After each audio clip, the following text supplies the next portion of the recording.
Esferas da Vida. Apoio Cultural. Porta Joia Lingerie. Sempre com o melhor atendimento e os melhores preços. Instituto Eurípides. Escola Espírita de Araraquara. Que doçura. Prazer em pedaços. O tema de hoje é relacionamento afetivo. Existe alguma forma de desenvolvermos as energias afetivas? Qual a nossa responsabilidade em relação aos nossos compromissos afetivos? E quais são os cárceres ligados a esta temática? Preparem-se, o Esferas da Vida está no ar. A alma que é vibração, vida e essência das esferas.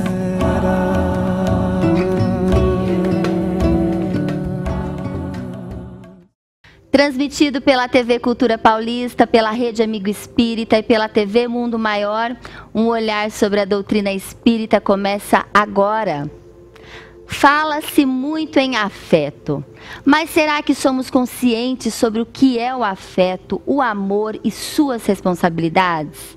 As energias afetivas são potências do espírito e devem ser desenvolvidas. Recebemos hoje Jorge Elahá, expositor espírita, secretário da Federação Espírita de Rondônia. Seja muitíssimo bem-vindo, Elahá. Olá, boa tarde, boa noite para todos. Um prazer imensamente grande estar presente hoje no programa. Boa tarde, boa noite, Priscila. Uma honra poder participar dessa programação que temos hoje para realizar. Nós que agradecemos, Elahá, e hoje a gente vai falar de um tema que a gente nunca quase falou aqui no programa, especificamente sobre relacionamentos afetivos, sobre as energias afetivas, sobre as energias sexuais. E eu queria já iniciar com uma frase, Elahá, que o Emmanuel fala na introdução do livro Sexo e Destino, de André Luiz. Ele fala que o amor e o sexo plasmam responsabilidades naturais na consciência de cada um e que ninguém lesa alguém nos tesouros afetivos sem dolorosas reparações. Elahá, fala um pouquinho pra gente o que seria plasmar responsabilidades naturais na consciência quando a gente fala da temática amor e sexo. Na verdade, Priscila, segundo aquilo que o próprio Emmanuel trabalha em outras obras, além dessa introdução do livro Sexo e Destino, ele também comenta que aos erros do amor, nenhum de nós escapou. Segundo Emmanuel, todos nós somos espíritos comprometidos na área da afetividade, em virtude da nossa forma de lidar com o afeto ao longo da história da humanidade. Se você bem observar, as páginas da história estão repletas de atos de violência e de desamor, de solidão, agressões, assassinatos e uma série de vitimizações que acontecem em virtude do mau uso das nossas energias afetivas. Então, o que acontece é que, à medida que nós vamos lidando com a nossa afetividade, com a nossa forma de lidar com a sexualidade, ou seja, o amor e o sexo, nós vamos construindo no nosso caminho uma página que pode ser uma página feliz ou muito dolorosa, que é o que acontece na maioria das vezes. Então, essa maneira de nós lidarmos com a nossa afetividade vai construindo na nossa vida um ramo muito complicado e muito consistente de provas para todos nós. É por isso que Emmanuel fala que vai plasmando, vai criando, vai consolidando uma história que tem muito a ver com a necessidade de progresso que nós temos. E aí, Emmanuel, na obra Vida e Sexo, chega até a afirmar que o sexo mata mais do que a guerra. Se formos verificar a multidão de pessoas vitimadas pelos crimes passionais e do alcoolismo, da loucura, do suicídio, dos que se desgraçaram por conta de suas paixões e seus relacionamentos afetivos mal-sucedidos, vamos perceber que o exército de infelizes decorrentes do mau uso das energias sexuais, das energias afetivas, é que estão plasmando nas nossas vidas páginas profundamente dolorosas na nossa história enquanto espíritos que somos. As energias sexuais são diferentes das energias afetivas, é isso? Como que a gente pode distingui-las? Na verdade, a literatura espírita trata essa energia por 3 nomes distintos. Ora aparece com o nome de energia sexual, outra hora aparece com o nome de energia afetiva e outra hora aparece com o nome de energia genésica. O que muda é a forma como a gente canaliza essa energia. Nós temos formas mais físicas e temos formas mais sutis para canalizar essa mesma energia. Assim, de maneira mais simplificada, os anjos também são dotados de energia afetiva, de energia sexual, que eles tratam isso. Estou falando anjo como os espíritos bastante elevados, né? As entidades angelicais. Elas tratam as energias afetivas de uma maneira profundamente amorosa, enquanto que o homem vulgar utiliza essas mesmas energias de uma forma muito pesada, constituindo a maneira mais violenta e mais física que se possa ter para a utilização das suas próprias energias, gerando para ele um outro problema que também Emmanuel trata, chamado de carga erótica, que é a energia afetiva que não consegue cursar de maneira efetiva e que se acumula nos indivíduos, gerando processo de perturbação. E como que essa energia, essa carga afetiva tem que girar de forma efetiva? Como que a gente desenvolve, como que o Espiritismo explica a importância de desenvolver de fato, da maneira correta, as energias afetivas, Elahá? Segundo aquilo que a gente consegue recolher da literatura espírita, sendo Deus amor e sendo nós criação de Deus, que é o amor, a sua assinatura em nós está presente. A assinatura de Deus em cada um de nós, das suas criaturas, é a presença do amor dentro das nossas almas. Nós temos, portanto, a necessidade de amar. Há dentro de nós um impulso na tentativa de que nós nos dediquemos a alguém ou a algo para que a gente faça esse exercício da nossa afetividade. Eu vou dar aqui 7 formas que a gente pode ter para cursar as nossas energias afetivas. Eu estou falando que são 7, mas é porque eu estou citando 7, mas alguém pode citar 8, 9, 10. Não quero que ninguém pense que são 7 porque é um número cabalístico. É porque geralmente é o que a gente mais encontra espaço na literatura espírita. Uma das formas de nós cursarmos as energias afetivas, através do ato sexual com uma pessoa que você ame. Se você tem alguém em regime de reciprocidade e você se relaciona com esse alguém na troca de afeto legítimo, por essa via, a energia sexual, ela cursa de forma positiva, ou seja, você se relacionando sexualmente com alguém que você ama, você consegue fluir essa energia. Segunda forma, eu não me relaciono sexualmente com uma pessoa, mas na forma do afeto, da troca de carinho, do cuidar, do proteger, que não precisa ser necessariamente com esse parceiro da minha eleição. Pode ser com meu pai, com minha mãe, com meus filhos, meu irmão, meus amigos, alguém que você se dedique, que você goste, e você entrega carinho, atenção, se dedica, faz as coisas por amor, a energia afetiva também cursa por essa via. Uma terceira que a gente poderia também utilizar, e as igrejas cristãs usam muito, é a prática do esporte. A prática do esporte também seria uma das vias para o cursar das energias afetivas. Quarta forma, o estudo. Quando você estuda, gosta desse estudo, você se dedica e aprende, está estudando, lendo, você pode, na verdade, estar aí também cursando as energias. Quinta forma, através da arte. Pintando, esculpindo, fazendo artesanato, bordando, fazendo qualquer tipo de atividade que seja relacionada ao espírito artístico, você pode também estar cursando energias afetivas. Outra, cuidar de plantas, cuidar de animais, cuidar da natureza, dedicar-se a uma causa em prol da natureza, é uma outra forma de se cursar as energias. E uma última é a obra no bem de maneira geral.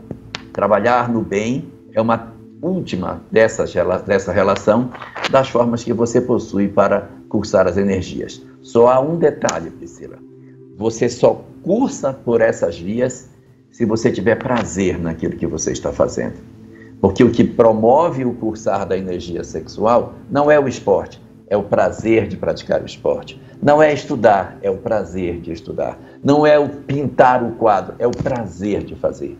Tudo aquilo que você faz e que você se realiza fazendo é uma estratégia que a gente tem para cursar as energias afetivas. Se você não fizer isso, se você não usar uma dessas formas positivas para cursar as energias, você vai ficar com essas energias presas em você. E elas vão sair de qualquer jeito. E aí, eu lhe dou aqui 4 formas alternativas de você cursar as energias que não são positivas. Não são positivas, não são boas. Ponto número 1, a paixão. Você se relaciona com uma pessoa e na forma como você se relaciona é uma forma doentia. E aí você se consome naquilo, você passa o dia inteiro vivendo em função daquela pessoa e a paixão, ela absorve as nossas energias afetivas também. Outra, a promiscuidade. O relacionamento com diversas pessoas na tentativa de cursar energia, ela vai cursar, mas ela vai cursar de maneira perturbada, porque a gente vai usar uma via que não é a mais adequada para o cursar das energias. E as outras 2 são a mágoa afetiva. Eu tenho muita mágoa de alguém que me abandonou, isso também cursa energia, porque eu fico me consumindo na relembrança de tudo que aconteceu. E por último, o ódio afetivo, que é uma outra ferramenta que a gente também possui. Todas essas 4 profundamente danosas, porque elas parecem que resolvem, mas elas são vias indevidas do uso das energias, atraem uma série de entidades perturbadoras e promovem, portanto, como consequência disso, muito sofrimento, muitas dores que vão, como você colocou no começo, plasmar um conjunto de experiências, muitas vezes, infelizes para nós. O mais adequado é nós nos dedicarmos às 7 primeiras que eu falei, que são as formas mais adequadas, mais sugestivas, para que a gente consiga fazer o uso das nossas energias. Elas têm que ser usadas, a gente precisa usar, só precisa saber como que a gente vai usar as energias que Deus nos concedeu. Muito bom, Elahá. A gente vai desenvolver mais sobre essas questões no segundo bloco. Agora a gente vai direto para o nosso Momento Chico Xavier e a gente já volta com mais Esferas da Vida. Como se explica o homossexualismo e a perturbação no comportamento sexual à luz da doutrina espírita? Temos tido alguns entendimentos com espíritos amigos e notadamente com Emmanuel a esse respeito. O homossexualismo, tanto quanto a bissexualidade ou bissexualismo, tanto como a sexualidade, são condições da alma humana, não devem ser interpretados como fenômenos espantosos, como fenômenos atacáveis pelo ridículo da humanidade. Tanto quanto acontece com a maioria que desfruta de uma sexualidade dita normal, aqueles que são portadores de sentimentos de homossexualidade ou bissexualidade são dignos do nosso maior respeito. E acreditamos que o comportamento sexual na humanidade sofrerá de futuro revisões muito grandes, porque nós vamos catalogar, do ponto de vista de ciência, todos aqueles que podem cooperar na procriação e todos aqueles que estão numa condição de esterilidade. A criatura humana não é só chamada à fecundidade física, mas também à fecundidade espiritual. Quando geramos filhos através da sexualidade dita normal, somos chamados também à fecundidade espiritual, transmitindo aos nossos filhos os valores do espírito, de que sejamos portadores. Não nos referimos aqui aos problemas do desequilíbrio, nem aos problemas da chamada viciação nas relações humanas.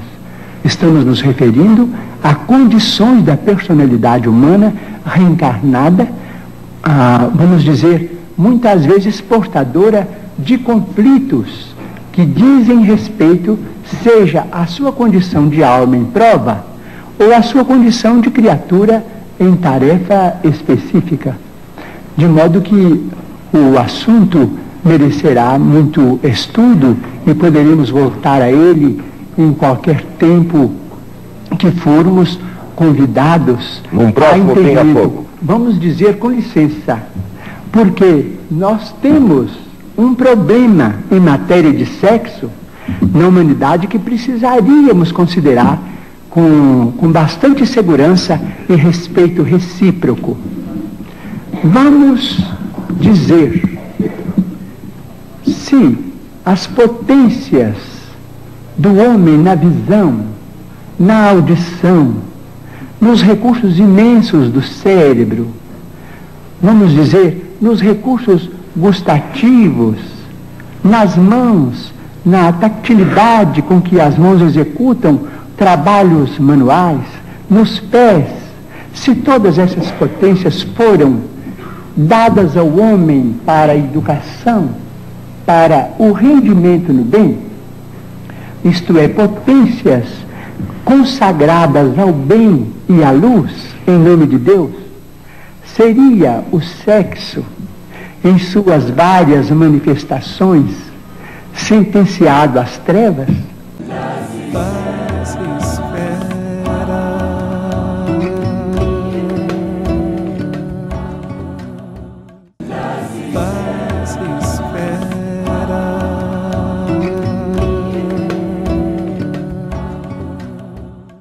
De volta ao Esferas da Vida, hoje a gente conversa sobre relações afetivas com Jorge Elahá, secretário da Federação Espírita de Rondônia. Mas aqui no nosso segundo bloco a gente sempre dá dicas de leituras da editora O Clarim, lembrando a todos sobre a Revista Internacional de Espiritismo e também o jornal O Clarim, que são edições ininterruptas desde a época de Caibar Schutel.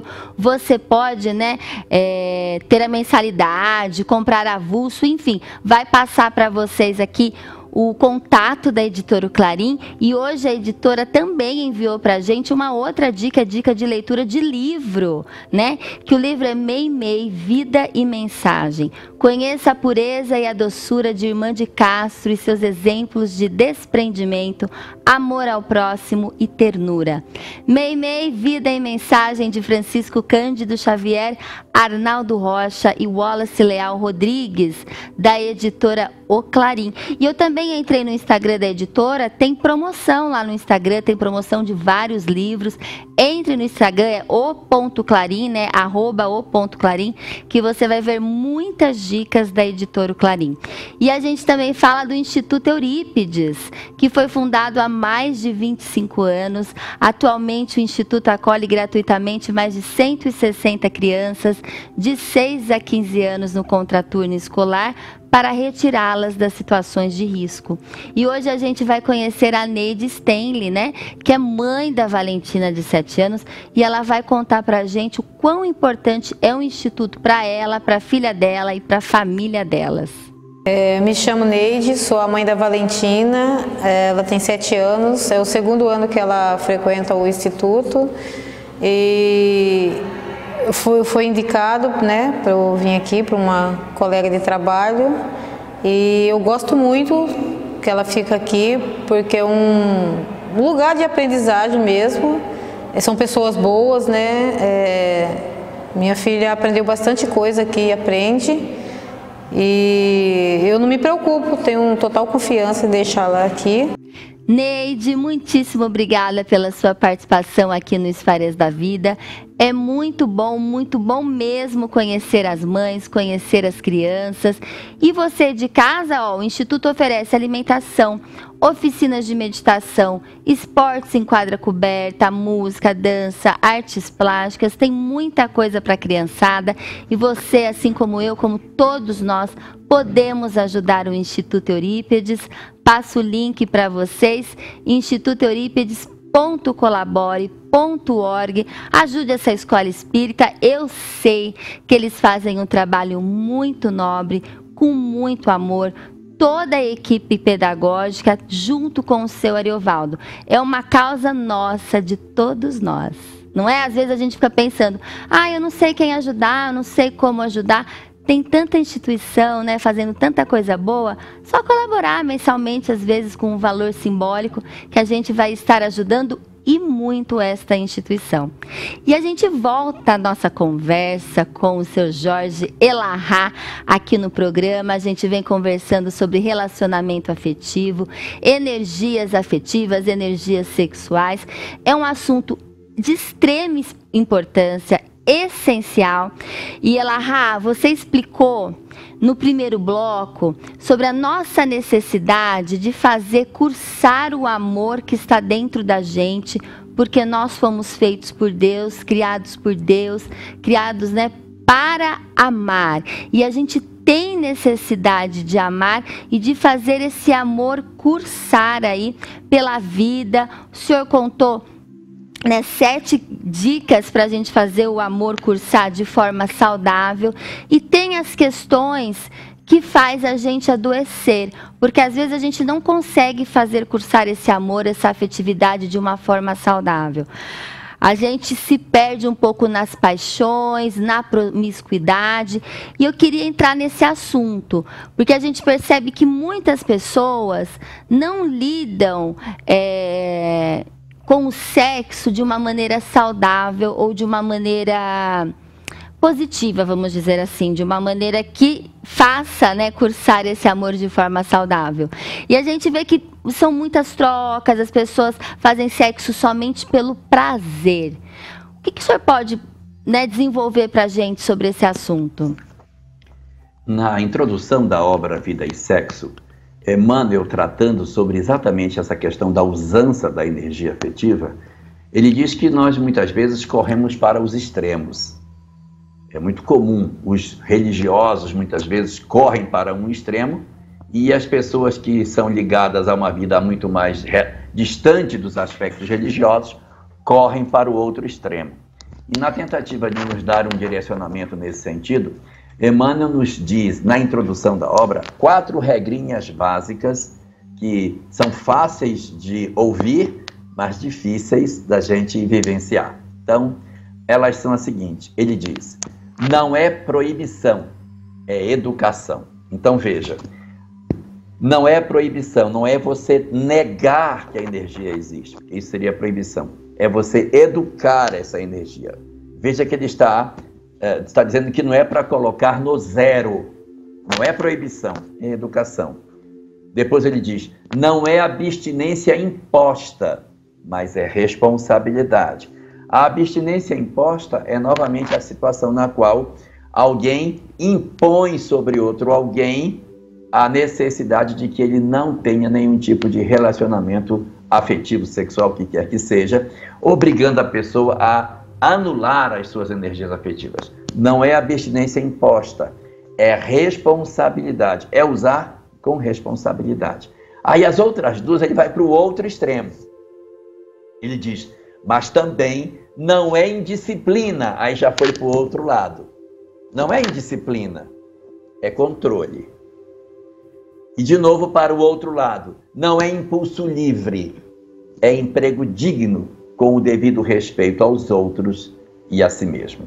Então a dica de Emmanuel é educar-se, usar com responsabilidade, promover um controle efetivo das nossas energias e também emprego digno, com o devido respeito a nós e aos outros. Esse aprendizado é um aprendizado que, segundo Emmanuel, nós vamos precisar de muitos séculos para conseguir entender. Porque num primeiro momento da nossa evolução, nós temos a tendência de termos um uso muito livre da nossa afetividade, sem perceber as consequências e os machucamentos que esse tipo de comportamento gera em nós e nos outros. Quando nós estamos nesta fase em que nós nos comportamos de maneira muito irresponsável com relação às questões da sexualidade, Emmanuel diz que esse conjunto de pessoas pode ser designado pelo nome de almas primárias. E aqueles que já conseguem trabalhar as energias de maneira mais racional e trabalhando com mais lógica e também com mais responsabilidade, constituem o grupo das chamadas almas conscientes. Emmanuel define que as almas primárias, o primeiro grupo, ela possui 4 características que as definem. Característica número 1, elas têm a tendência de terem relacionamentos poligâmicos, ou seja, elas se relacionam com várias pessoas ao mesmo tempo. Então ela tem uma pessoa aqui, tem outra pessoa lá, outra pessoa lá.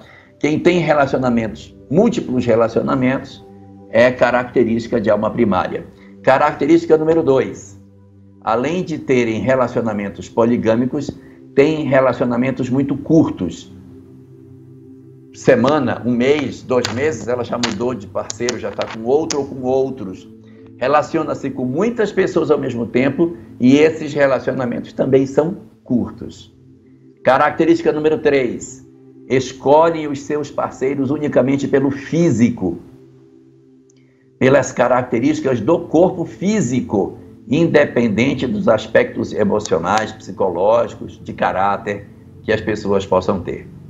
E a quarta das características é que eles são totalmente desinteressados dos aspectos espirituais. A vida espiritual, a espiritualidade, a busca de um quê superior não os incomoda, não chama a atenção deles. No reverso da medalha, as almas conscientes que têm exatamente o oposto. Em vez de relação poligâmica, monogâmicas. Em vez de relações fugazes, duradouras. Em vez de escolher pelo físico, pelo caráter. E ao invés de ter aversão ou desinteresse pelos aspectos da espiritualidade, buscam a espiritualidade. Então, nós temos esses 2 grupos na Terra. Evidentemente, as almas primárias são bem mais numerosas do que as almas conscientes. E nós temos também um exército de pessoas em processo de migração. Eles possuem um pouco das características de almas primárias, mas já começam a ter alguns sinais de almas conscientes. Por exemplo, eles buscam espiritualidade, mas têm relacionamentos fugazes. Eles querem ser monogâmicos, mas querem escolher apenas pelo aspecto físico. Então eles têm uma mescla de uma coisa e da outra. São os que estão em processo de transição. E nesse grande fenômeno de aprendizado, é isso que a gente vai buscar, Priscila. A gente vai trabalhar a nossa emotividade para que a gente vá progressivamente aprendendo com as nossas lágrimas, com as nossas dificuldades, com as consequências das nossas ações, que aquilo que fazíamos não era bom, porque nós vamos ter que aprender, custe o tempo que levar, que ninguém lesa ninguém sem lesar a si mesmo. Todas as vezes que eu faço algo que machuca o sentimento de alguém, no fundo, eu sou o verdadeiro machucado. Porque, segundo aquilo que o Espiritismo nos diz, ninguém lesa o outro. Quando eu faço algo para o outro, no fundo, eu me torno devedor da lei. Porque ninguém deve para ninguém. Devemos para a lei e para nós mesmos. E levaremos em nós a sentença dos nossos equívocos até que a gente se eduque. Por isso, tanto sofrimento afetivo na Terra, tantas dores no planeta, porque nós vamos precisar despertar sobre tudo isso para que a gente consiga educar a nossa afetividade. Isso vai demorar. Vamos ficar muito tempo aí na condição de almas primárias, na migração para almas conscientes, até que a gente aprenda que nós assumimos parcela de responsabilidade em tudo aquilo que fazemos para que os outros sofram. Quando eu imponho um sofrimento a alguém, eu assumo parcela de responsabilidade daquilo que eu impus ao meu parceiro. Elahá, despertar realmente é uma grande palavra aí, é um processo que eu acho que a gente traz de vida em vida, né? A gente segue evoluindo, progredindo espiritualmente, mas essa questão da gente lesar o próximo e de fato a gente lesa a nós mesmos, explica esse processo. Então quer dizer que se eu leso uma pessoa hoje, vamos dizer assim, nesta vida, quer dizer que eu acabei lesando o meu perispírito, ou na próxima vida eu me encontro com esta mesma pessoa ou não? Como que é essa lei de causa e efeito neste caso? Na verdade, isso aí é uma coisa interessantíssima que você tocou. Porque existe muito a tendência das pessoas de acharem que quando eu faço algo para outra pessoa, eu vou reencontrar com essa pessoa, e há uma tendência das pessoas dizerem assim, olha, fulano deve para fulano. Ninguém deve para ninguém. Ninguém deve para ninguém. Nós devemos para a lei e para nós mesmos. Só que o que acontece? Quando A machuca B, que ficou machucado, faz um movimento indevido. Qual é o movimento indevido que a vítima faz? Odeia o seu agressor, guarda mágoa do seu agressor, vincula a sua história dele, fica lembrando do outro o tempo todo e repassando a pessoa na sua cabeça. Quando você guarda mágoa de uma pessoa que lhe machucou, ou você guarda ódio de quem te feriu, você traz esse indivíduo para o seu espaço psicológico. Você vincula a sua alma dele. E da mesma forma que a gente se vincula às pessoas que nós amamos, nós queremos vínculo com as pessoas que odiamos e que guardamos mágoa. Qual a consequência? Aqueles a quem amamos renascem perto de nós por conta dos vínculos. Aqueles a quem odiamos e aqueles a quem temos mágoa renascerão também, provavelmente, perto de nós. Então, se você não quer reencontrar com a pessoa que lhe infelicitou, que lhe fez tanto mal, você tem uma estratégia, não tem duas, só tem uma. Existe uma única estratégia, que é a estratégia que dissolve esse vínculo e cria a desnecessidade do reencontro. Esse vínculo, essa dissolução de vínculo, chama-se perdão. O perdão para a doutrina espírita, ele não é uma proposta teológica, ele não é um ensinamento, ele é uma necessidade terapêutica. Para que eu consiga fazer nova história, para que eu consiga fazer um novo rumo na minha vida, o ideal é que eu me desembarace das pessoas que eu odeio. Mas isso não está certo. Ele me fez mal, ele me desgraçou, ele me felicitou e eu ainda vou perdoar? Sim. Perdoar não retira a culpa que o outro tem, porque a culpa que o outro tem vai nele. Mas quando você não o perdoa, você se vincula com ele, você cria a necessidade do reencontro. Se você perdoa, você está dizendo o seguinte: eu não preciso estar próximo dele. Ele vai seguir com outros. Ele não está livre de culpa, só que não há necessidade de me reencontrar. E eu vou dar um exemplo. Jesus foi traído por Judas, apanhou dos soldados, sofreu processo de perturbação por Herodes, por Pilatos, por Anás, Caifás. Eu pergunto, ele reencarnou irmão, primo, tio, cunhado, pai, filho de algum deles? Não. E por que Jesus não reencarnou como irmão, cunhado? O que foi que ele fez que fez com que ele se retirasse da cena? Ele perdoou. Então como ele perdoou, então ninguém tem culpa? Não.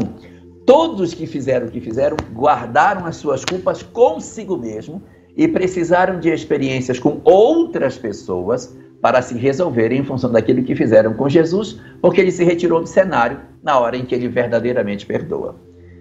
Estou falando de Jesus, mas quando a gente faz no campo afetivo o nosso processo de perdão, nós também temos a possibilidade de nos desembaraçarmos dos nossos agressores e eles vão encontrar outras pessoas para se resolver.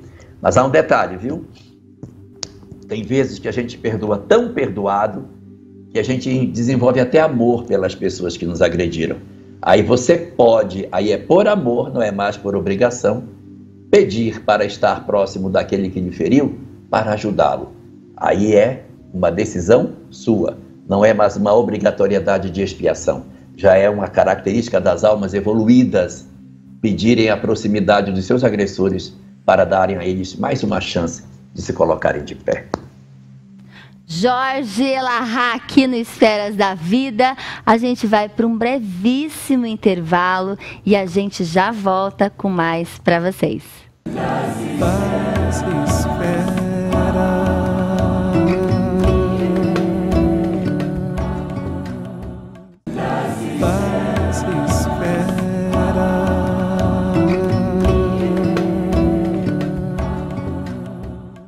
De volta ao Esferas da Vida, hoje a gente conversa com Jorge Elahá sobre relacionamento afetivo, energias afetivas, energias sexuais.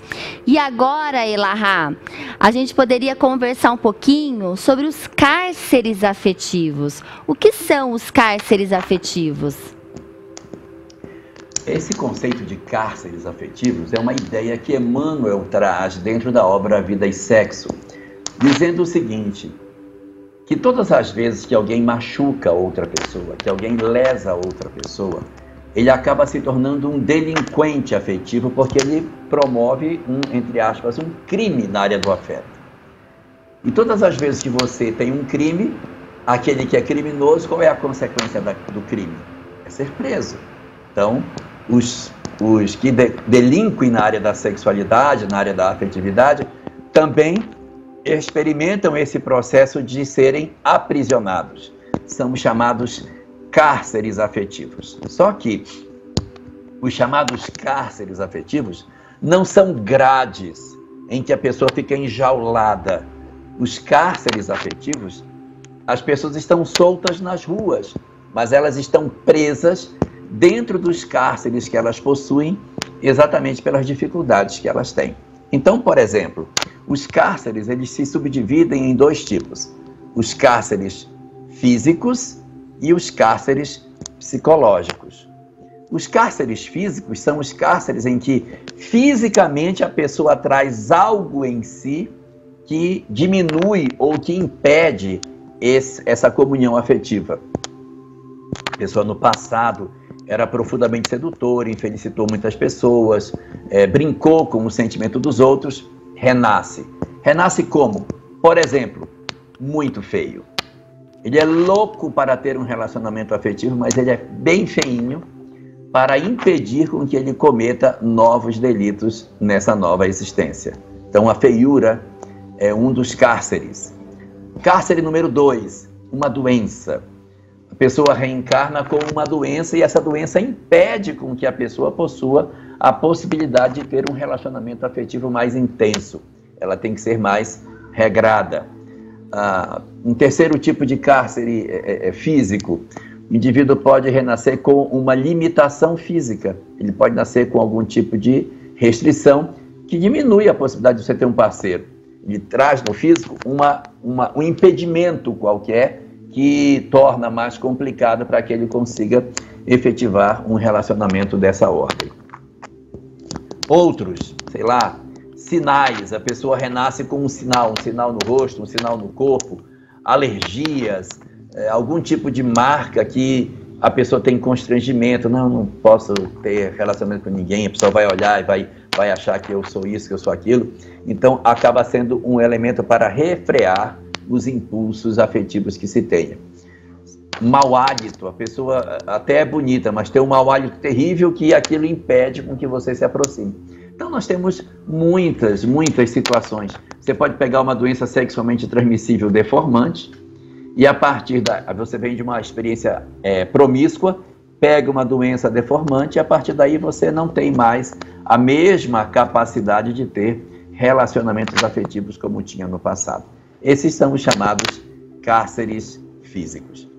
Agora existem também os cárceres psicológicos, nos quais o indivíduo renasce fisicamente sem nada. Você olha a pessoa, nossa, ela está linda, toda cabelo lindo, toda maravilhosa, né? Roupa linda, com tudo, mas ela tem problemas na área psicológica. Por exemplo, ela nasce muito pobre. Linda como for, pobre.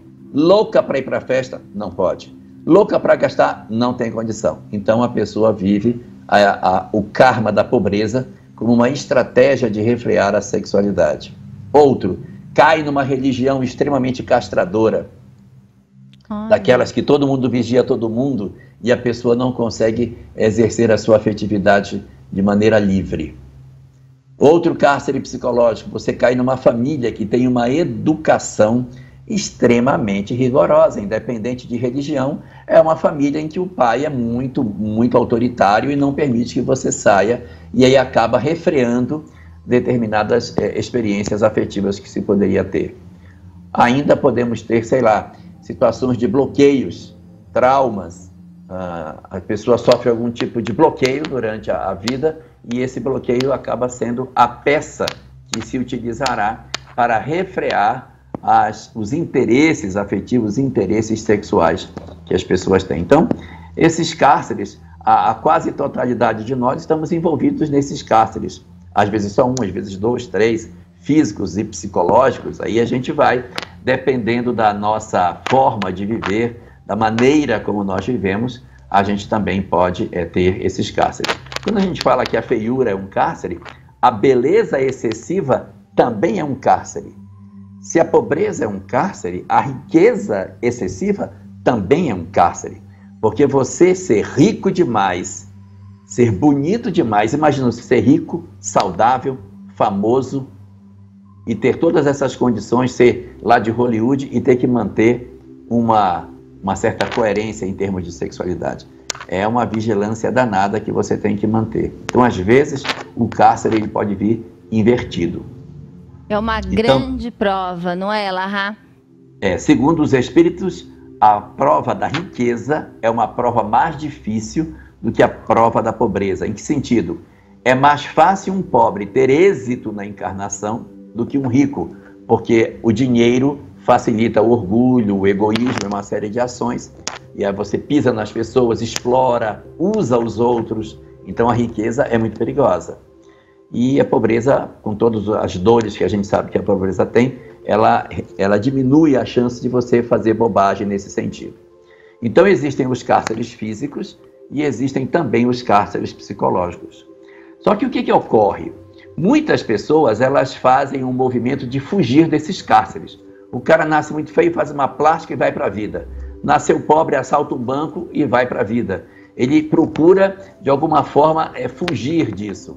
Então tem muitos cárceres. Quer ver um cárcere psicológico que tem? A solidão. Você renasce, Priscila, e os seus amores não renascem. Você não dá certo com ninguém. Você se angustia, você procura uma pessoa, procura outra, ninguém lhe completa. Você sente uma saudade que você não sabe de quê. É porque os amores da sua vida não vieram para que você pudesse disciplinar a sua afetividade. A história de Ivone Pereira do Amaral traz uma história desse tipo. Ela vinha de um conjunto de desequilíbrios na área da afetividade e na última, como Ivone Pereira, ela renasce e todos os seus amores não vêm. Ela vem sozinha. E a solidão é o grande instrumento que ela tem nessa existência. Mas o que ocorre muitas vezes? O indivíduo foge desses cárceres. A gente quebra as grades e foge. E isso é muito perigoso, porque essas grades, elas existem exatamente para nos educar. Aí o indivíduo não aceita o planejamento espiritual, quebra a grade não para viver com equilíbrio, ele quebra a grade para viver no desequilíbrio de novo. Porque se nós fizéssemos, se eu sou muito feio, faço uma plástica e fico mais bonitinho, mas eu mantenho uma vida de equilíbrio, ótimo, ótimo. O problema é que quando a gente se liberta do cárcere, digo, agora você vai ver o que eu vou fazer. Então esse é o perigo, que você quando sai do cárcere, você quer sair para o mundo como se você tivesse que viver tudo ao mesmo tempo e agora como se a vida fosse para isso. E a gente acaba se comprometendo. E qual é a consequência na legislação quando um apenado foge da cadeia? Agrava a pena, aumenta o tempo de prisão, piora a situação dele. Então, fugir piora. Então, quando a gente foge, a gente é aprisionado de novo e a pena aumenta. Se já era feio, agora vai ficar feio e pobre. Se fugir de novo, vai ficar feio, pobre e doente. E aí vai apertando o cerco na tentativa de que a gente se eduque. E aí Emmanuel diz que nas condições extremas em que já se tentou muitas coisas e a gente foge reiteradamente do cárcere, a melhor estratégia para educar o espírito é que ele não seja mais internado no cárcere, porque do cárcere se foge. Nessas circunstâncias extremas, nós somos internados nas masmorras. Porque se do cárcere se foge, da masmorra, nunca alguém conseguiu fugir. As masmorras são uma experiência que é ao mesmo tempo cárcere físico e cárcere psicológico a um só tempo. São as doenças mentais. As doenças mentais. Então o indivíduo acaba sendo internado num corpo com doença mental como mais uma das tentativas de corrigir a pessoa. Não quero dizer com isso que todo mundo que tem uma doença mental obrigatoriamente vem de um histórico na área da sexualidade. Mas essa é uma solução extrema que se utiliza nos casos de mais reiterada teimosia diante da lei. E aí a gente vai, através desse instrumento, fazer o nosso processo de educação para que a gente consiga ser feliz. O objetivo desses cárceres é a educação do espírito, que a gente consiga efetivamente se levantar e fazer o uso razoável, lógico, de maneira equilibrada das nossas afetividades, tendo o direito de ter alguém para se dedicar, para se entregar, ter as nossas causas, das quais a gente também canaliza nossas energias, dedicar-se a algo que nos apaixone, para que a gente consiga também ter essa via para o escoamento das nossas energias afetivas. E por esse caminho, então, nós vamos promovendo a nossa verdadeira libertação e garantindo a paz e a felicidade que a gente tanto busca na vida afetiva de cada um de nós. Elahá, muito bom mesmo. Eu queria agradecer, porque a gente nunca falou aqui no programa sobre esse assunto, porque a gente sabe da seriedade desse assunto.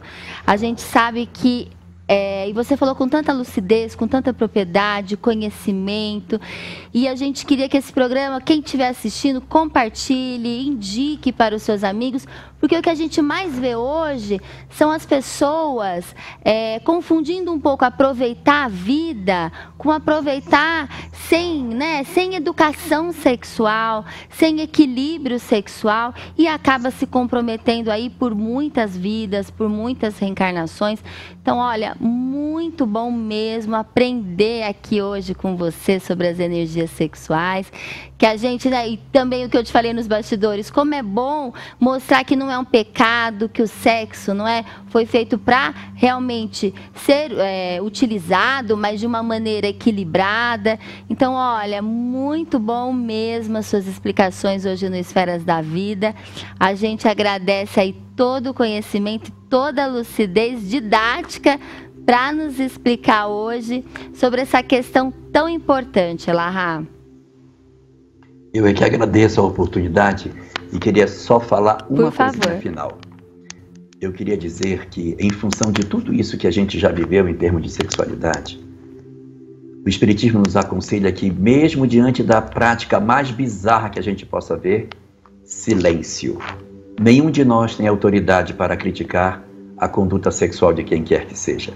Isso também demonstra maturidade espiritual.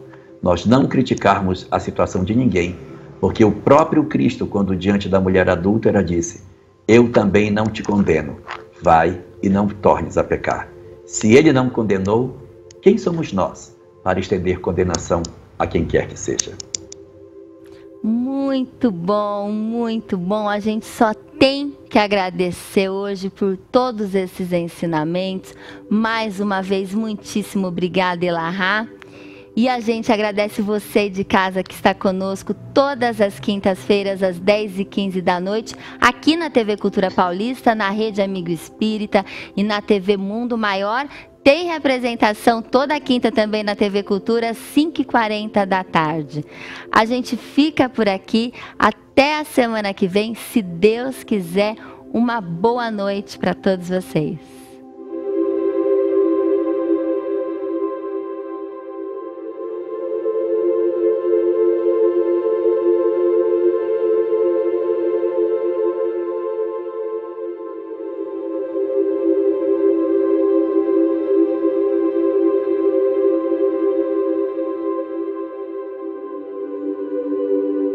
Esferas da Vida. Apoio Cultural. Porta Joia Lingerie. Sempre com o melhor atendimento e os melhores preços. Instituto Eurípides. Escola Espírita de Araraquara. Que doçura. Prazer em pedaços.